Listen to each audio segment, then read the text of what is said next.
Hotman Paris bela mati-matian Raffi Ahmad yang dituduh terlibat pencucian uang. Hotman tantang debat terbuka. Saya sebagai rekannya Raffi Ahmad dan Hotman siap bertemu dengan orang tersebut yang menuduh.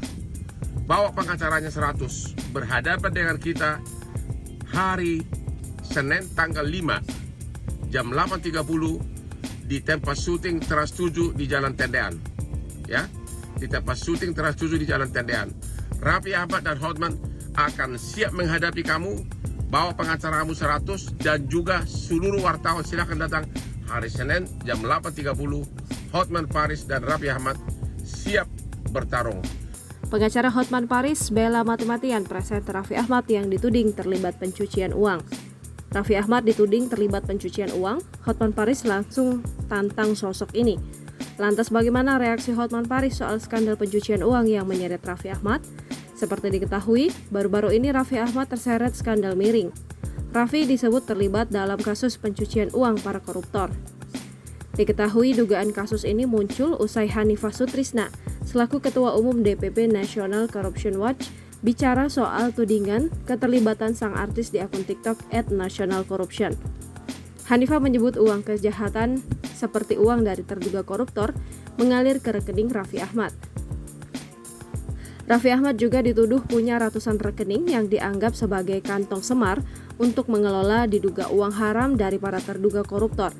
Mendengar hal itu, pengacara Hotman Paris pun ikut buka suara. Hotman Paris pun membela mati-matian sang Sultan Andara. Hal itu diketahui dari unggahan di akun Instagram @hotmanparisofficial pada Jumat 2 Februari 2024. Di unggahan itu, Hotman menyebut Raffi Ahmad telah difitnah melakukan pencucian uang ratusan miliar. Tak terima Raffi dituduh demikian, Hotman langsung menantang agar orang itu menunjukkan bukti dan tindak pidana induknya. Hotman bahkan menantang untuk debat terbuka pada 5 Februari 2024 mendatang. Di unggahan itu, Hotman menyebut Raffi Ahmad telah difitnah melakukan pencucian uang ratusan miliar.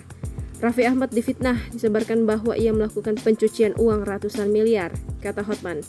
Tapi orang itu tidak bisa menunjukkan tindak pidana induk karena tidak ada tindak pidana pencucian uang. Kalau tidak ada tindak pidana induknya atau tindak pidana pemicunya, apakah korupsi atau apa, baru kemudian dicuci. Dia tidak bisa menunjukkan. Lanjutnya, Hotman bahkan menantang untuk debat terbuka pada 5 Februari 2024 mendatang. Ia pun mempersilahkan semua awak media untuk datang. Hotman menyebut Raffi adalah artis yang pekerja keras. Bahkan dari usia 17 tahun, ia sudah kerja pagi, siang, malam di industri hiburan. Ia pun tak terima bila nama baik Raffi hancur lantaran ucapan oknum tersebut. Download Tribun X sekarang, menghadirkan lokal menjadi Indonesia.